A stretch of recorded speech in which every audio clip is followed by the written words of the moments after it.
Florida. They tried to get some guys from California, but were unable to do it. So I'm in the process of rescheduling with those guys. So sorry for not being able to get those guys here this week.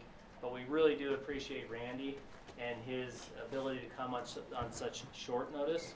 He really helped us out tremendously here. So Randy is a financial controller for Bateman Hall Construction down in Idaho Falls. And they're a pretty big, decent-sized commercial general contractor. I think that they service upwards of 13 states in terms of construction. And they do, I'll let Randy kind of go through some of the construction that they do, but they have a pretty good operation down there. For those of you who've traveled down the I-15 corridor, they did build the Melaleuca building as well. So if you've seen that building off to the side as you go through Idaho Falls, that's one of their buildings as well. With that being said, next week we'll have Ultras Homes coming from Boise, Idaho area. So that's a residential contractor, have a great operation over there, and they'll be joining us with a great presentation next week. But for this week, let's welcome Randy.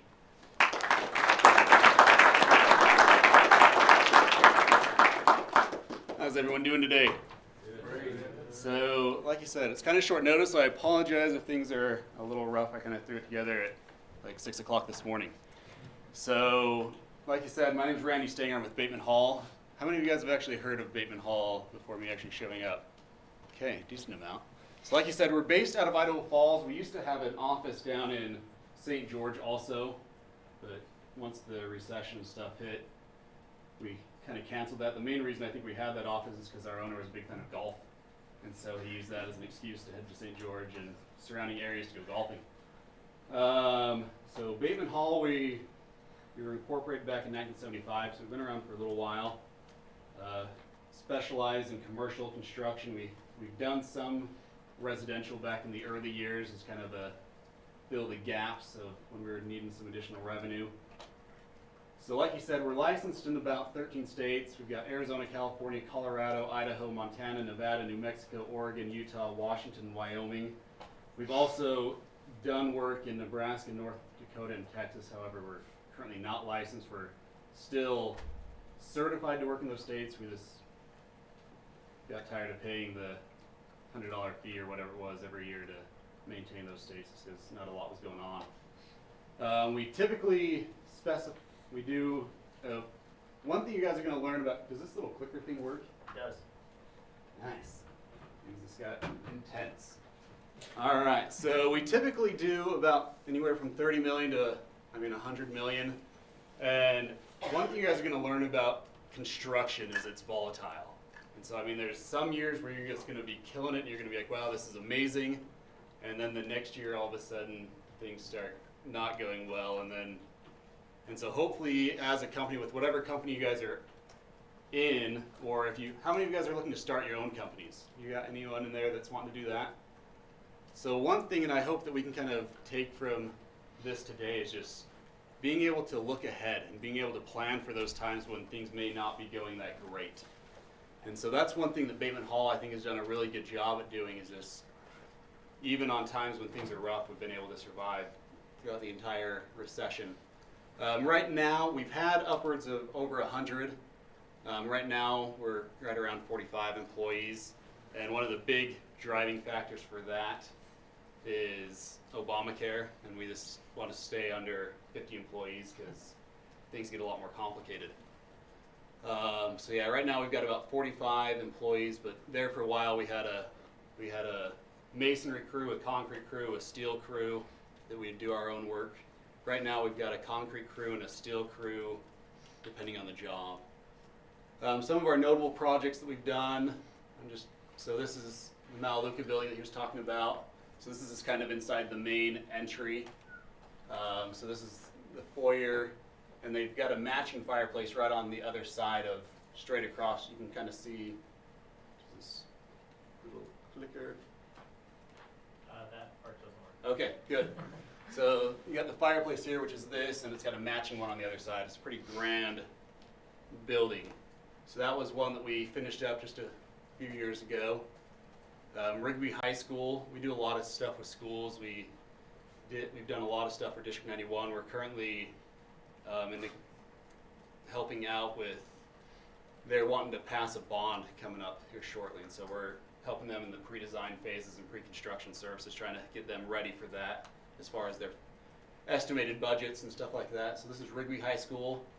We do a lot of big box stores. So Bateman Hall, when we started off kind of the Walmarts, your Lowe's, Home Depots, the big box stores, and that's one of the main reasons we're licensed in the states that we are, is just because we followed Walmarts and Lowe's and Home Depot around building those. But so this is the new Brolums out in Ammon. We did all of this. We did the Hobby Lobby. It's right there next to Cabela's. We do a lot of Hobby Lobbies. We did the Maluka baseball field. And yeah, we did that one as well. So the BYU-Idaho student housing, married student housing, that was a good one. It's been a while since we've been up here though. So like you said, so I am a financial controller, and a lot of you guys probably think, what the heck is an accountant doing in a construction class? And I was once you guys. I graduated from the construction management program. I had zero interest in becoming an accountant. And one day my boss came into my office and said, "Hey, you want to become an accountant?" And I said, "Sure, why not?" So here I am. I am now an accountant, and life is great. So the big question, will I ever use accounting? How many of you guys have already taken an accounting class? If I recall correctly, it's still required. So what do you guys think? Is that useful information? Is that something you guys plan to ever actually use? Or is it like the other math classes where you're never going to use it and you're like, what the heck? And then, but every once in a while you have the sweet successes. I don't know if you guys have ever had this where it's like, wow, I actually did use math today. It was great. So, let's see. So a couple of the key points I kind of want to focus on today. And so keeping a budget. We're going to talk about something called a WIP report, or a work in progress report. I don't know if you guys are familiar with that, but we're going to kind of delve into that a little bit.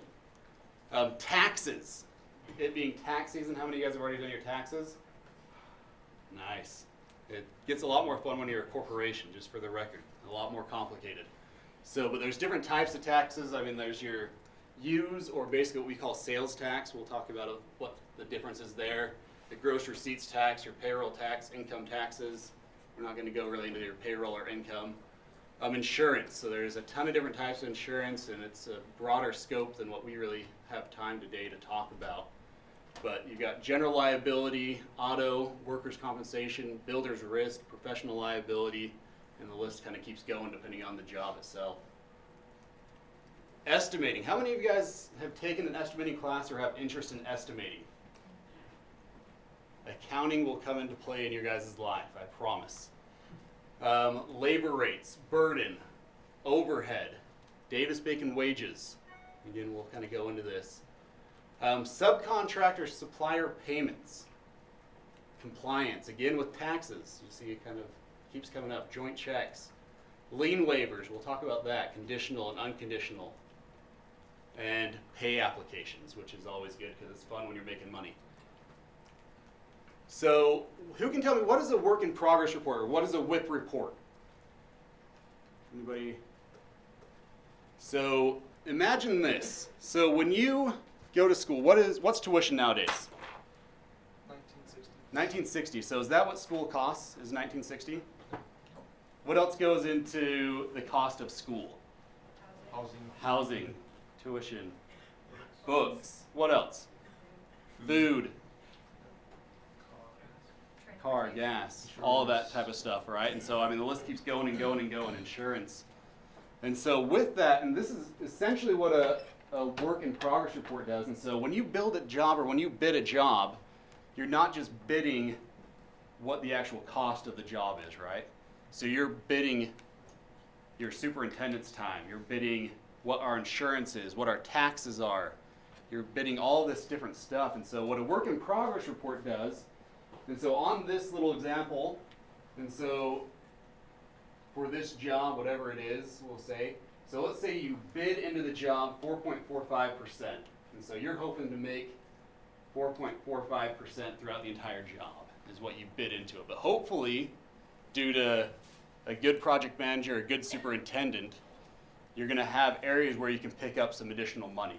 So you bid additional money in there for your fuel, in there for housing, whatever it may be. You're going to pick up some money, hopefully, throughout the job. And so as the job goes, it's going to look something like this. And it just kind of keeps going until you finally finish the job is where you finally terminate. One of the things on a work in progress report, how many of you guys have ever taken out a loan? You guys ever taken out a loan? Met with the bank in any way, shape, or form? Banks love this. Banks love this. And the reason for that is it shows that you're actually being aware of your surroundings. You're aware of where your company's at. And so are you guys familiar with bonding? What's bonding? So bonding, on public jobs, typically they require a bond, which is basically the owner's insurance saying, okay, if this contractor all of a sudden decides to go bankrupt or whatever, leaves, I've got this money that'll help me finish my job, is essentially what bonding is. And so in order to get bonding from companies, the contractor has to show, I submit this once a month for all of our jobs to our bonding company and also our insurance companies. One thing that's kind of interesting in the realm that I am in is I also get to work with subcontractors as far as their finances go. And it's kind of in a roundabout way, but one of the things that I see is and we'll get into that in a little bit, but unfortunately, a lot of subs, I think, have this kind of line. And so they bid 5%, or subs actually right now are bidding close to 20 to 40% probably. But what's happening here? They're losing money, right? And a lot of subs, they don't even realize it. They realize, man, I'm going to make bank on this job. And due to weird things, and so an example, we bid a job up in Monroe, Washington.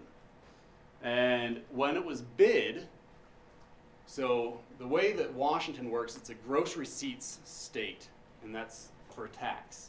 And so normally for Idaho is beautiful, it's easy. Idaho is a straight up 6%, doesn't matter if you're in Idaho Falls, Boise, wherever in between, it is 6% tax, and it's only on materials. However, for Washington, there are gross receipts tax. And so basically whatever you bill the owner, whatever you get paid, you pay tax on that. So it's labor, it's everything, all you're paying tax on.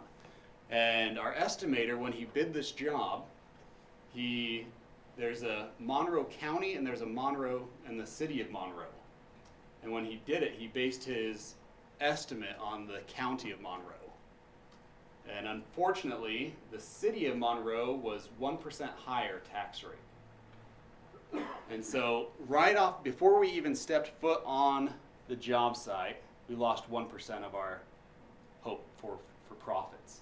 And on $14 million, 1% is kind of a big hit.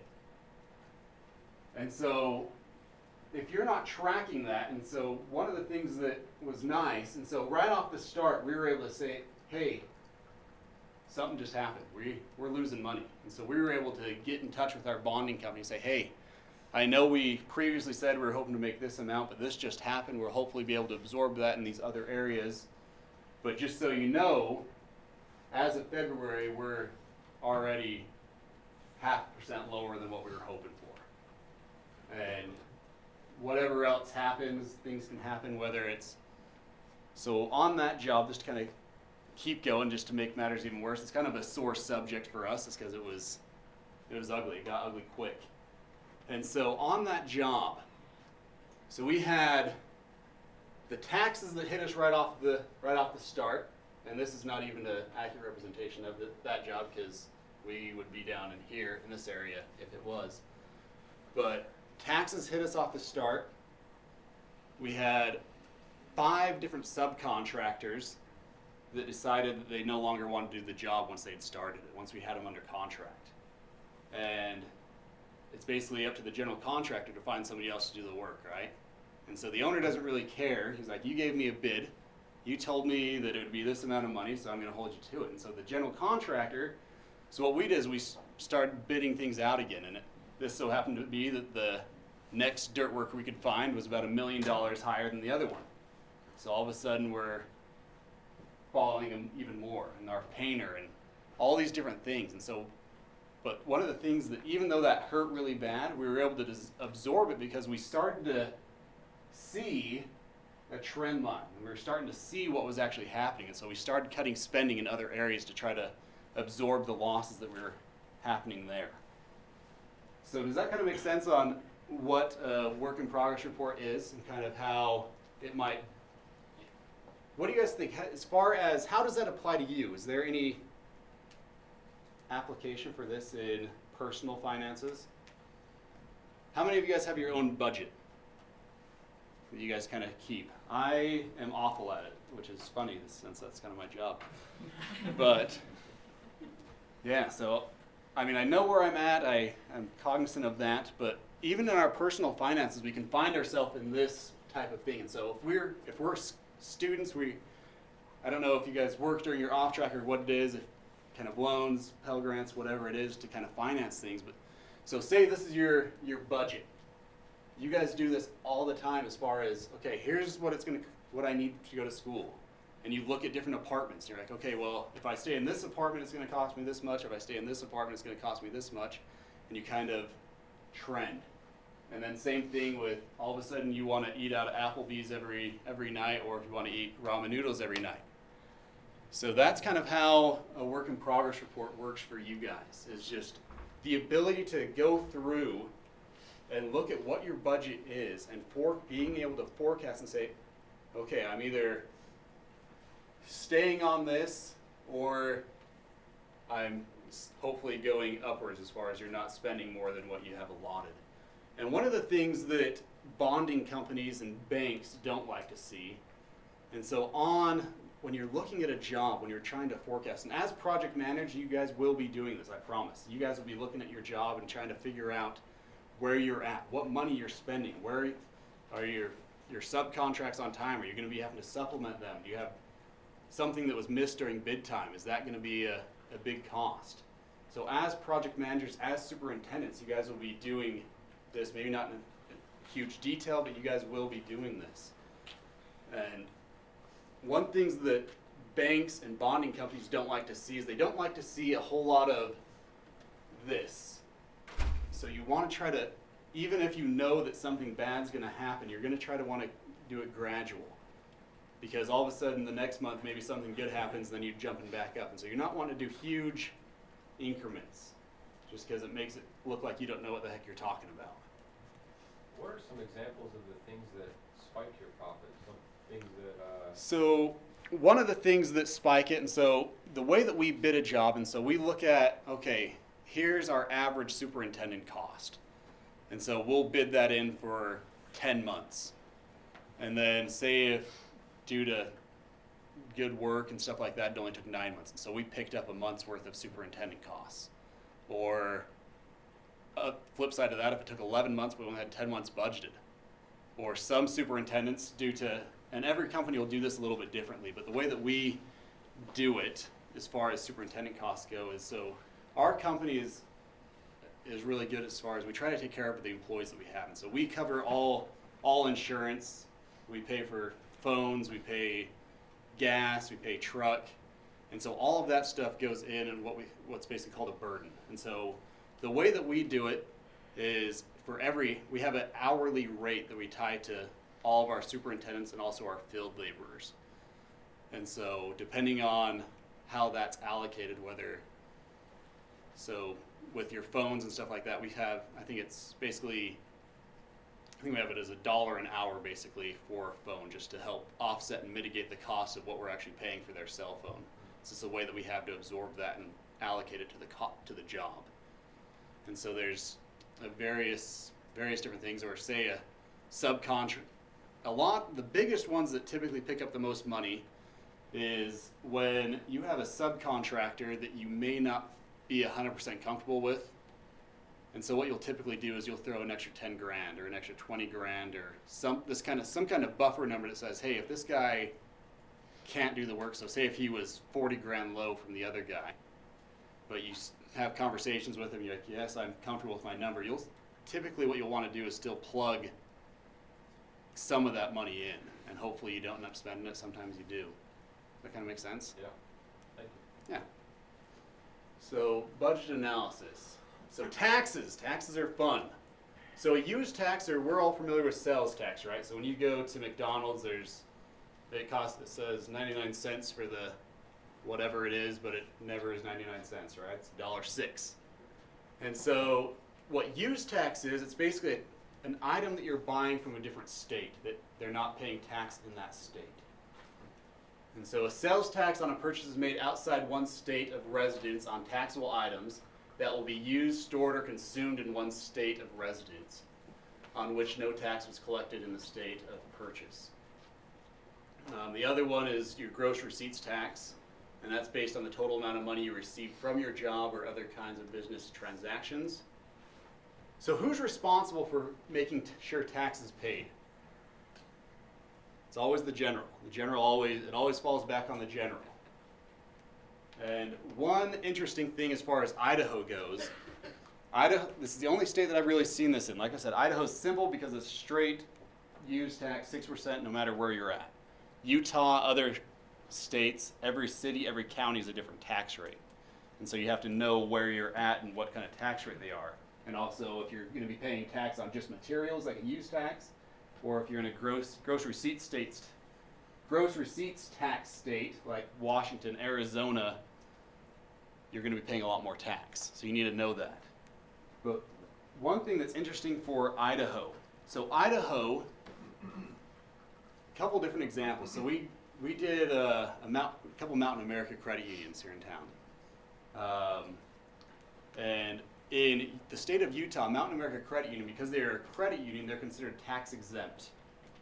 And so what they do to try to mitigate costs is they will purchase a lot of the bigger materials, their flooring, their whatever, and so they'll still hire us to install the flooring, but they'll purchase the materials because in Utah, they don't have to pay tax on it if they purchase the materials. However, in Idaho, that's not the case. In Idaho, if it's installed in Idaho, they have to pay tax on it. But the weird thing about Idaho is they don't go after who bought the material, they go after who installed the material. And so on the Mountain America credit unions that we did, we have no clue as to what that cost is. Because we're not buying that, they're buying that, they're just basically delivering it on site. Hobby Lobby is the same way, they provide a lot of their own material just because they can buy it in bulk and it's cheaper for them. And so they do that, but we're actually responsible to pay the tax on that. And so that's one thing that I've talked about with the state of Idaho a couple different times, is because they came after us saying, hey, you owe us 20 grand in taxes. And I said, no, I do not. And they quickly taught me about the way the law is. And so that's something you guys are going to have to know and kind of pay attention to, because that can be a big hit to a job on whether it's profitable or not profitable. There was another example kind of along the same lines that I heard about, and so I believe it was for the Forest Service, if I recall correctly. But they actually had a lot of lumber and logs that were donated to them, and they hired a contractor to come and build a fence and a big fancy kind of gateway and stuff like that. And in the contract, it said the contractor is responsible for all taxes. And somewhere down the lines, there was actually an audit that was done, and the state said, hey, where'd you get your logs? And they said, oh, it was donated to us. And they, oh, okay, well, those logs are worth something. And so the contractor, even though he installed logs that were donated, because in his contract it said that he was responsible for taxes, actually ended up having to pay taxes on that. Even though there was no way that he could have known what the cost was, or even that the taxes weren't paid, it came out of his profit. So just out of curiosity then, because that kind of sounds like a sour deal for construction companies, but Yeah. are there any benefits to that style of taxing? None that I really see as far as that particular way goes. The main reason the state does that is because they know who the contractor is. They don't always know who's buying the materials. And so it's an insurance for the state saying, I know you did the job. So, Is but that something that you can split the cost? typically with the Mountain Americas, thank goodness, they were kind enough that they just treated it as a change order. And so we, after a lot of heated debate and explained to them that they are not tax exempt in Idaho, they were willing to pay the difference. Okay, that's good. So typically, if you have a decent owner, they kind of understand the absurdity. Yeah, you couldn't have known how much that actually cost. The way the law is written is the person who converts personal property into real property. So personal property is whatever it may be. Yeah. And real property is real estate. So the person who actually makes the conversion from personal property to real property. Correct. is who pays the And tax. so in the case of the Mountain Americas, so Bateman Hall actually wasn't responsible for it because we didn't actually install it. We had a subcontractor that installed it. And so if we really wanted to just say good luck, it would have been the subcontractor's responsibility to and to pay it because he did exactly that. Does that make sense? Yeah. So like to mitigate that kind of stuff, like when you're doing your estimating, do you estimate that into the bid? Typically what'll happen is you can do it as kind of an RFI, if you will, or a question at bid time. And so the owner during the bid will always specify which items he's going to be purchasing.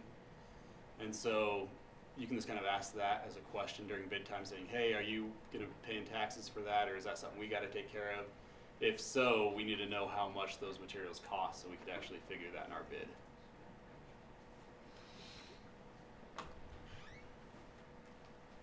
Insurance, I think you guys kind of all understand that insurance is important. I don't know if you guys have ever been in a car accident or had any type of issues like that. But insurance is essential, and depending on who you are, I mean, whether it's a subcontractor, general, you're held to different insurance standards. Your general will kind of, based on his contract with the owner, will hold you to a certain level, and then based on the owner's contract, the general is held to a specific standard as far as what insurance is required and the minimums.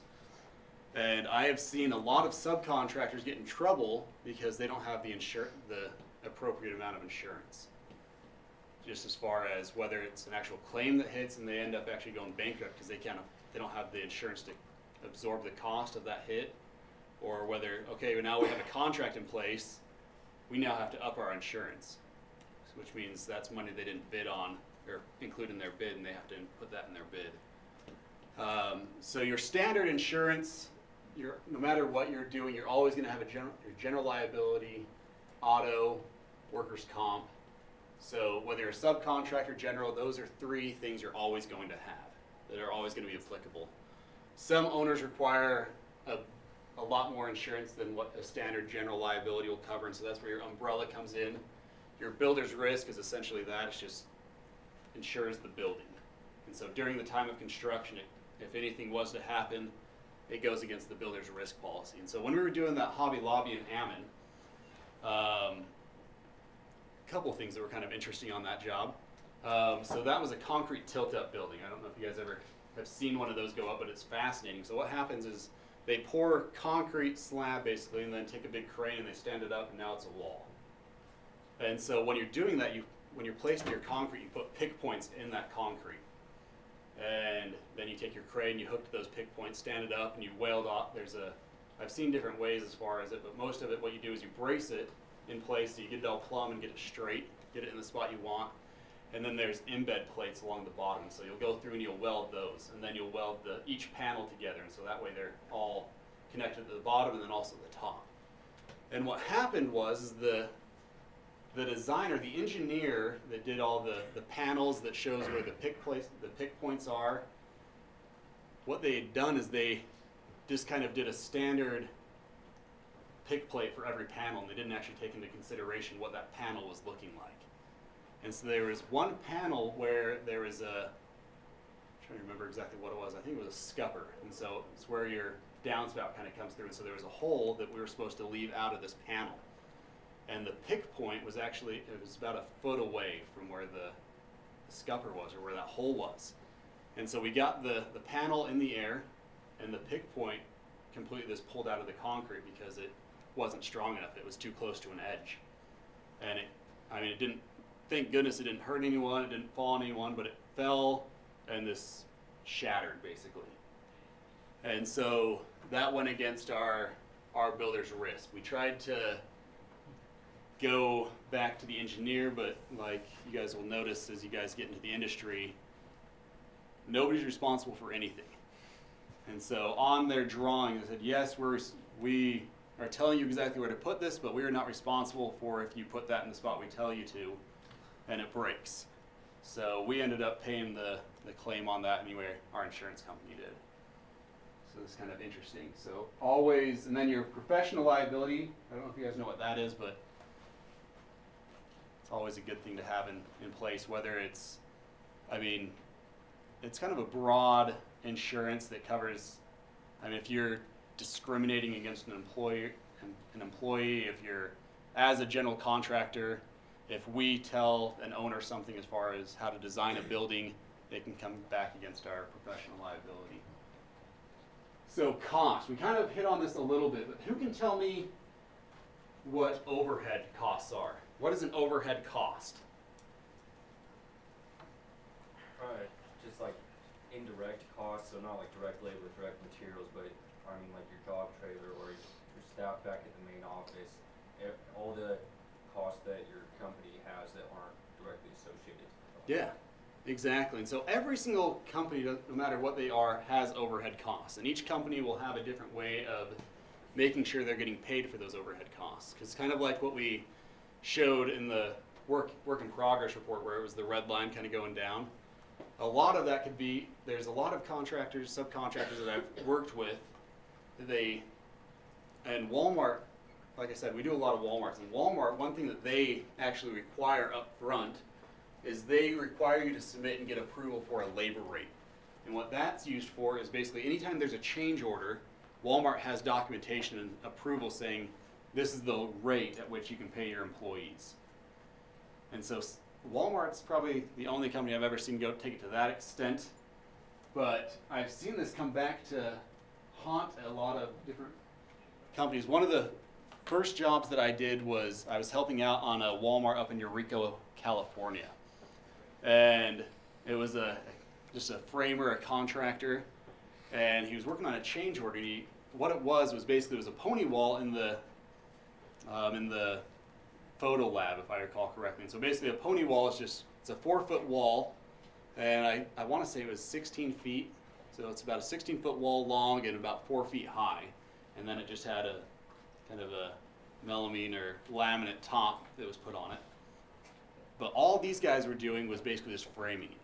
That's all they were responsible for. And they came back and they were saying that it was going to take them, so what they were doing is they were framing it and then putting plywood on it. And they came back saying that it was going to take them basically a week with 3 guys to do this work. And it was just, like I said, it's 4 pieces of plywood put on some studs. And they were saying it was going to take 3 guys a week's time to do this. And I kind of called him up and he's like, no, that's what it's going to cost. That's how long it's going to take. I'm like, really? Like, I don't understand. Are you using rocks to hammer this in? Like, what's going on? Like, what tools are you using? How is it going to take you a week's time worth of 3 guys working full time on this? And eventually what it came down to is the labor rate at which they submitted at the beginning of the job wasn't adequate. It didn't take, they were looking at, okay, well, we pay our guy $20 an hour, but is that what the company actually pays? No, right? So you've got a $20 an hour employee, but what do you have on top of that? You've got taxes, right? So you've got your payroll taxes. What else do you have? Social Security. All of those things that get pulled out of your check, and then the company also matches those contributions. You've got insurance. You've got truck allowance, whatever it is. And so you need to know when you're establishing these labor rates, is that enough to actually cover my expenses for that employee? And so one of the things that we have done as a company to mitigate that is exactly what I was talking about before with the burden. So with all of our field employees, and a lot of this comes down to the fact that we do a lot of cost plus jobs. And so what we were noticing is that when we were doing cost plus jobs, we weren't getting paid for the little things like the superintendent having his computer or his phone, his truck on site. We weren't getting paid for those things. And so what we've done is we've created a burden, so every hour that he works, X amount of money gets charged to him. It doesn't actually, it's just kind of creative accounting, if you will. But basically what it does is it hits the job. And so the job reflects additional money than what we actually were paying him, but it makes sure that that job is getting properly allocated. Just so that way when we do have to actually do a labor rate, we know that it's costing us a lot more than just $20 an hour. It's costing us closer to $40 or $50 an hour. And so with our general laborers right now, our standard laborers, whatever they may be getting paid $15 an hour, but it's really costing us closer to about 35 for all the different stuff that we're paying for there, because we pay 100% of their insurance, their personal and their family insurance. And so it's really costing us closer to that. With our superintendents, it's closer to about 50. And then with our steel crews and stuff like that, every category, whether it's labor or superintendent, welder, also has different rates as far as workman's comp goes. And so that's the other thing. So welders, we charge about $65 an hour, just because the workman's comp rates for welders is a lot higher. And so you need to know what that is. Your overhead, exactly what we talked about there. What's Davis-Bacon wages? Have you guys ever heard of that? What's a Davis-Bacon wage? Is that when the government stipulates how much they have to get paid? Yeah, and so typically on public projects, especially when there's federal money involved, you'll have the privilege of dealing with Davis-Bacon wages. And Davis-Bacon wages are a nightmare, in my opinion. And one of the reasons I say that, and so one of the first jobs, so when I started with Bateman Hall, I wasn't an accountant. I was a project manager for about 3 years. And one of the jobs that I did was, it's called the Geotourism Center up in Driggs. And it's just kind of a museum type thing. And it was a Davis-Bacon wage job. And when we bid that job, so in the specs, it specifies, and it's supposed to tell you for a carpenter, for your painter, whatever, these are the wages that you're required to pay. And so when we did that job, we got awarded the job, and I got looking closer to the bid that was who was our framer, and also our sheetrocker and stuff. And I was just amazed at what he was kind of showing as far as the amount of money that he was able to do it for. And our estimator during the time of bid kind of asked him all these questions, like, no, we're good. I promise we're good. It's because of this. I can do this, which will save this amount of money. And so our estimator felt really good with him. And I called him into the office one day because I wanted to talk to him. And I wanted to get a feel for if he could really do this job. And we got talking, and it just so happened to be that this was the one area on the Davis-Bacon wages that wasn't actually specified. There was no dollar amount that was supplied for framing or sheetrock, tape, and texturing. And so what he did is he just put in there for what his normal rate was because it wasn't specified. And unfortunately it doesn't really work that way. And due to a couple of different things on me telling him that he wasn't paying his guys enough and that we weren't going to be able to do that, he ended up walking off the job. And I had to find a separate contractor that would come in to do the job. And so right there, just switching from that guy to the next guy was $20,000 that it hit the job as far as our expected profit goes. And then from there, what you have to do whenever it's not specified in Davis-Bacon wages, you submit it to the Department of Labor. And so you say, okay, here, due to whatever the reasoning is, and so what we were using surrounding counties. And we said, okay, so for this county, a framer, sheetrock, tape and texture, they're paying their guys $20 an hour or whatever it is. And then we also went back and did the previous years where it actually was disclosed, and it was right around, I think $22 an hour for the previous year. And so we went in we submitted for $24 an hour to the Department of Labor. And the Department of Labor came back and said, it's not high enough, it needs to be 42. And so we were actually required and responsible, just due to the way that the contract was written, we were responsible to pick up the difference from, first of all, $16 an hour is where it originally started. And then we bumped it up to 24, which cost us $20,000. From there, we bumped it to $42 an hour, which hurts, just so you know. And so Davis-Bacon wages is a great concept. The problem with it is it's not clear depending on the county you're in and the state you're in. And I had a conversation with a guy at the Department of Labor, just kind of expressing some frustration with this. And I asked him, so what can we do to help this not happen again? When it's not specified, like what can we do? Can we call you guys? Can we ask call you during the time of bid and say, what is it going to cost? And he said, no, you can't. He said, if you want to call, you can. We can give you an estimate, but we can't give you an exact number until the time of award, which didn't make any sense to me. But that's what it is. And so anytime there's federal money on a job, basically what this translates to is the workers, the guys in the field are going to become very, very happy because their paychecks are going to double. Any questions on Davis-Bacon wages or any of those other items on how they apply? So subcontractor and supplier payments. So you'd think that this would be a pretty straightforward thing. They do the work, they send in an invoice, we send out a check.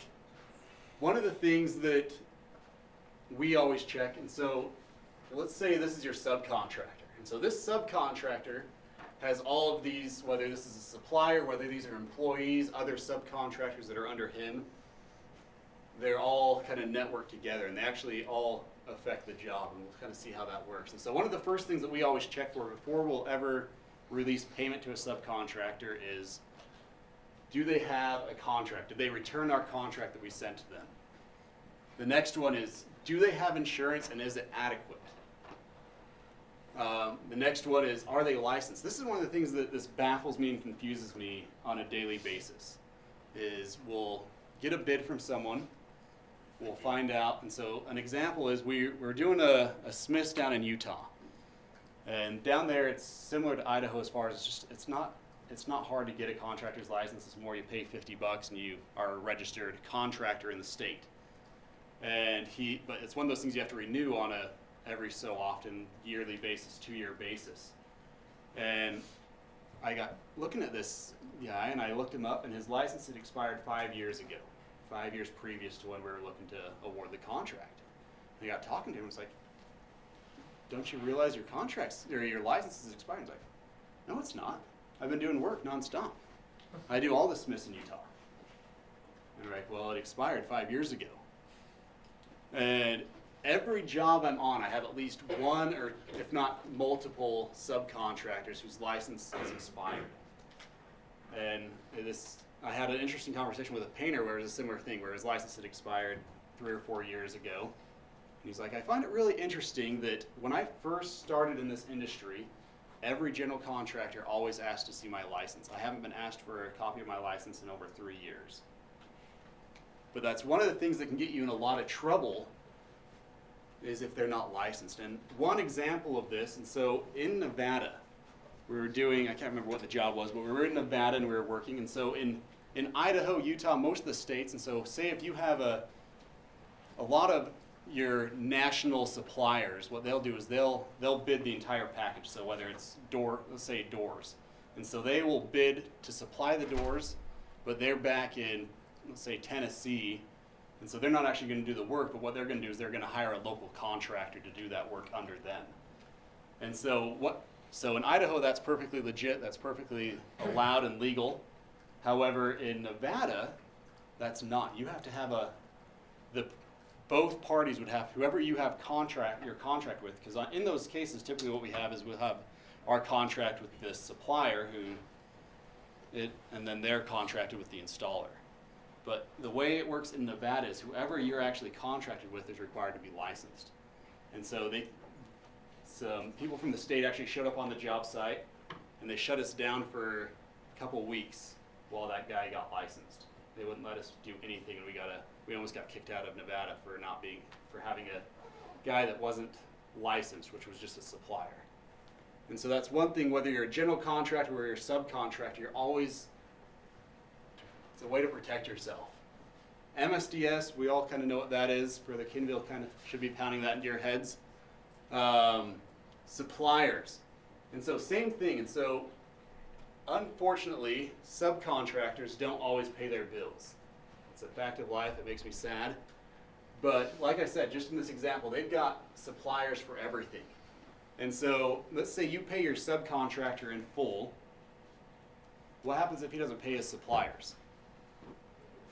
Can they put a lien on your job? They can put a lien on your job, and it's essentially the general contractor's responsibility to pay them again. And so luckily it hasn't happened a ton, but there's been multiple instances where we've paid twice because the subcontractor got paid, he closed his doors and retired in Hawaii or wherever he went and left all of his suppliers high and dry, and we were left to pay the bill. And so one of the ways to mitigate that is by joint checks. And so what we'll do is when we print a check, when we send out a check, we'll put the name of the supplier and also the subcontractor, and both have to pay or both have to sign that check. Job hazard analysis, Bateman Hall, one of the things we strive to do is safety. And that's one of the things that we always hit. And so we're one of the only contractors in this area that have an active partnership with OSHA, and that's one of the things that they require is a job hazard analysis and MSDS and a couple other things that we always require from our subcontractors. And taxes again. Who's responsible for taxes? And in the end, it's basically the general because it comes back on you. And so suppliers that are out of state typically will have the general contractor pay the taxes because they're not licensed to pay tax in that state. Lien waivers. Who knows what a lien waiver is? We've kind of talked about liens, right? So what is a lien waiver? It kind of gives up their rights to apply a lien once you pay them. Yeah, exactly. So there's two different types of lien waivers. There's a conditional lien waiver, which in my opinion is kind of pointless. But basically what it says is just, if I get paid, I won't file a lien for that amount of money that I will be getting paid. And so a conditional lien waiver is a waiver that they will sign prior to payment. Whereas an unconditional lien waiver is the exact opposite. Once they've been paid, they said, okay, I've received this money, I will not file a lien. Typically, this is your most common. Some owners require both, which in my opinion is pointless, is because they both say the same thing. It's just a timing issue. It's just whether or not they've been paid. So different types of lien waivers. Do states have different lien laws? Yes. And so for instance, so just to compare two close states, so Idaho and Utah differ drastically in their lien laws. Idaho, basically, anyone has the right to file a lien. And we've had it where what we always require from our subcontractors before we'll issue payment is a list of who their suppliers are. So they have to send that into our office, and then what I have someone in my office do is I have them call their supplier and say, hey, are they in good standing? Are they paying their bills? And so that way it protects us from getting a lien filed against us. In Utah, however, if you're doing any type of work, whether it's supplying materials, doing work, you have to go online and you have to register with the state saying, hey, I am working on this job, which then sends a notice to the general contractor and owner saying, hey, these people are out there, which I think is awesome just because a lot of times we'll get calls from a supplier that says, hey, I supplied these materials and we have no clue they even exist. But yet we're still required to make sure they are paid. And so in Idaho, anyone can file a lien that did work or supplied materials for the job, whereas in Utah and other states that are like that, unless you've registered, you've got nothing. And then, of course, this pay applications. So this is kind of a standard pay applications AIA format, but every owner requires different things, whether it's online, whether it's a lot of things. Everyone has their own website. BYU-Idaho, to do work here, you have your own website that you go on, and I report on that. It's a lot of fun when you're making money. And so, with that said, is there any questions?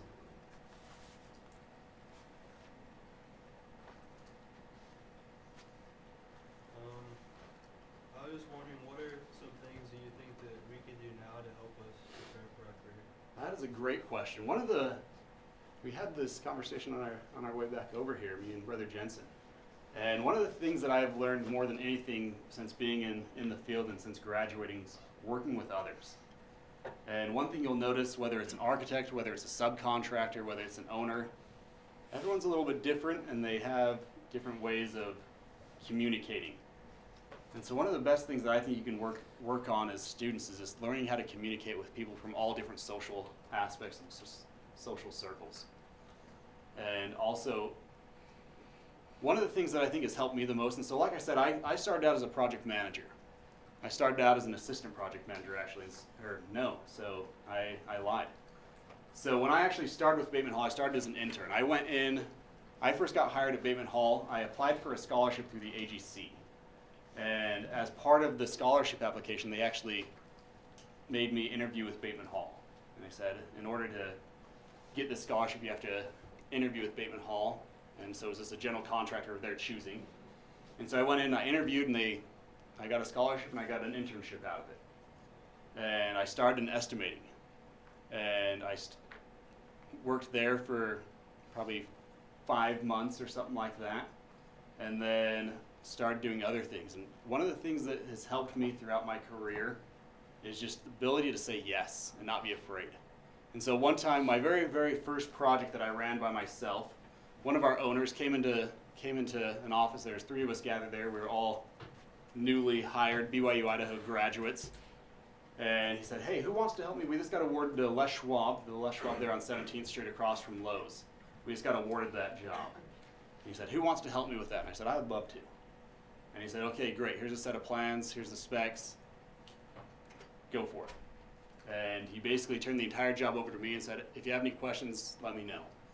And so I ran my first project that way. And it's because I said yes.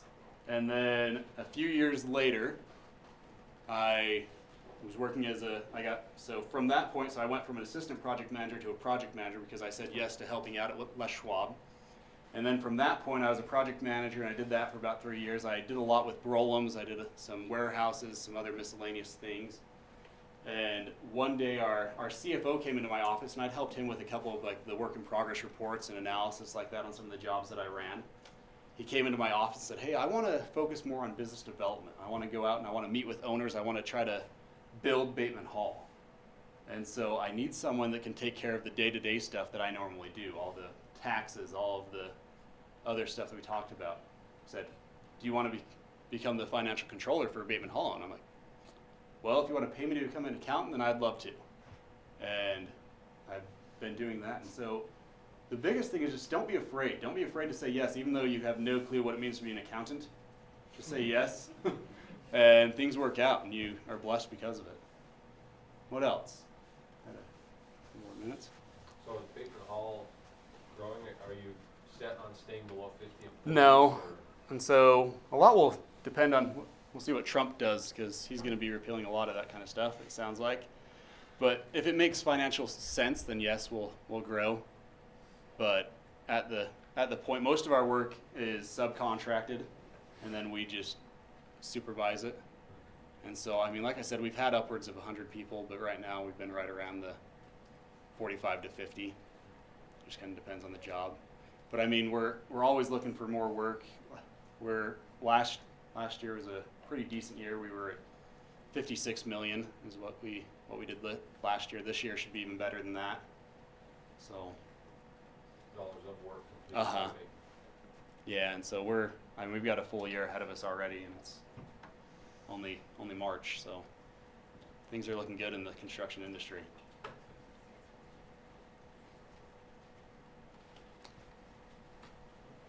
Yeah. What did it take to transfer over from project manager to financial? It was interesting, to say the least. Certifications or anything? No, just because I don't have to. So we have an actual accountant that does a lot of the hardcore accounting as far as actual tax preparations and stuff like that. And so I didn't need a accounting degree or anything like that. But the biggest thing is I just sat down with our CFO for basically off and on throughout a year and just absorbed what he could teach me and asked as many questions as I could come up with. And the biggest thing the reason I did, and so I don't necessarily say that I want to be an accountant the rest of my life, but it's one of those things that can benefit you, whether it's personal, whether it's in business, and it looks great on a resume. And so, I mean, it was long. I mean, there for that year, basically, I was working 65, 70 hours. I mean, I was going in at 6 o'clock in the morning and leaving at 7 or 8. And thank goodness for a loving wife that was patient with me during that time. But it's been good. Thank you, Randy. Appreciate it.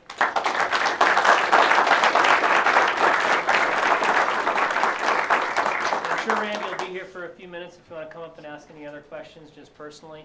I appreciate it again, and next week we'll have Alturas Homes here over from Boise. We don't have a lot of people